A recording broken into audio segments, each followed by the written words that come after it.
عجیب عشق سوار ہے دماغوں پر، طبیعتوں پر ایک عجیب کیفیت طاری ہے کہ وہ قرآن کریم کے یاد کرنے میں لگتے ہیں اور بچپن سے یاد کرنا شروع کر دیتے ہیں، جوانیوں میں شروع کرتے ہیں، بڑھاپے میں یاد کرتے ہیں۔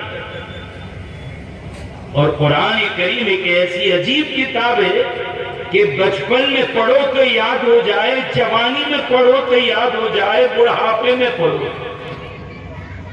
ایک مرتبہ ایک بڑے میاں سے ملاقات ہوئی، کہا کہ مولانا میرے لیے دعا کیجئے، الحمدللہ میری عمر تقریباً 70 سال کے قریب ہے اور حفظ کرنا شروع کیا تھا اور ابھی تکمیل کا وقت آ چکا ہے۔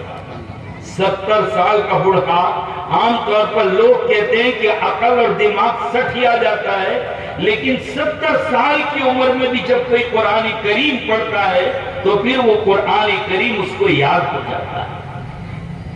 آپ دیکھ رہے ہیں کہ اس مدرسے میں چھوٹے چھوٹے بچے حفظ کر رہے ہیں، ابھی جو آپ کے سامنے کریں گے وہ دیکھیے، ان کی عمر دیکھیے، ان کا جسم دیکھیے، ان کا بدن دیکھیے۔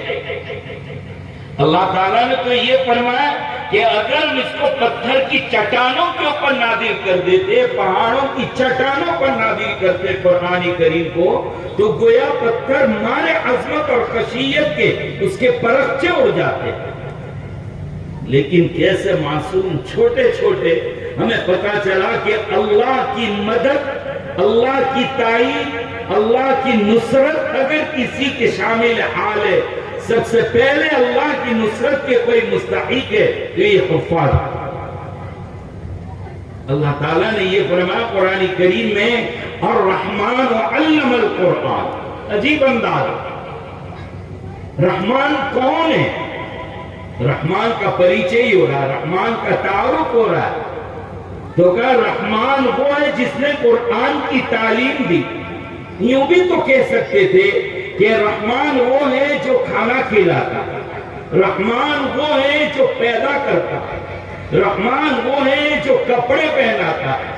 بہت دنیا کے جتنے کام ہیں وہ سب کا تذکرہ کیا جا سکتا تھا، لیکن سب سے پہلے جو ذکر کیا وہ تعلیم قرآن کا۔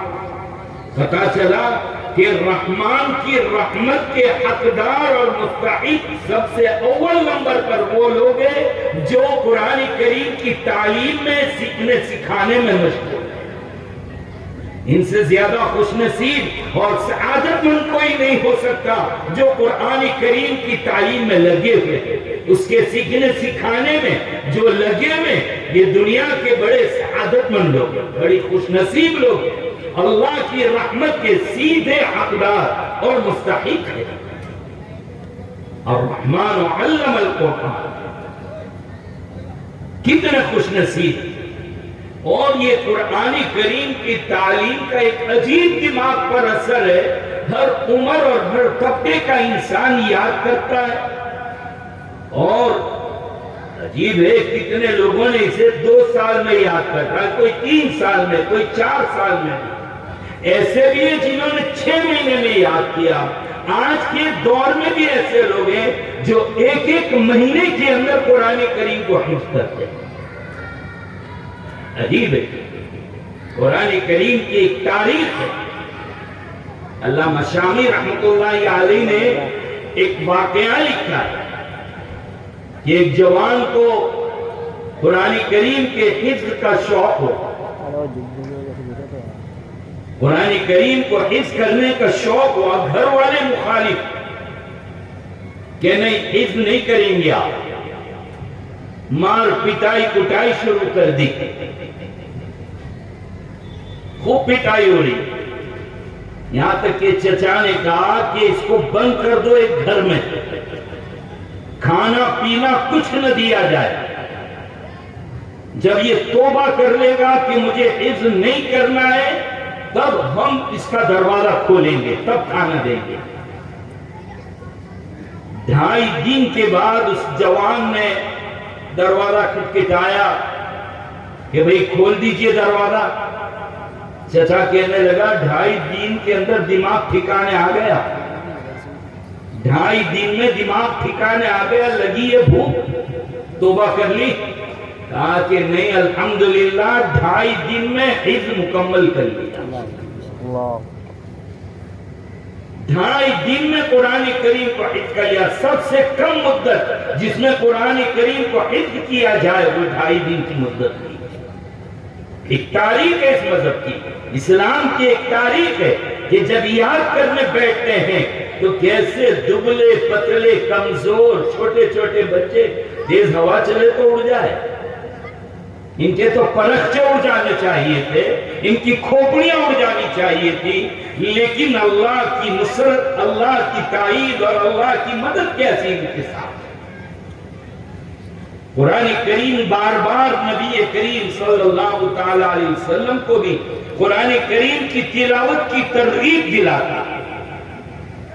اتل ما اوحی الیک من الکتاب، جو کتاب آپ پر نازل کی گئی آپ اس کو پڑھتے رہیے۔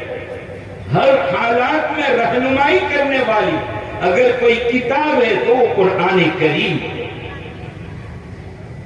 لیکن اسی طریقے سے قرآن کریم جب نازل کیا، نبی کریم صلی اللہ تعالی علیہ وسلم نے صحابہ کرام کو سکھایا اس کے الفاظ، اس کے معانی۔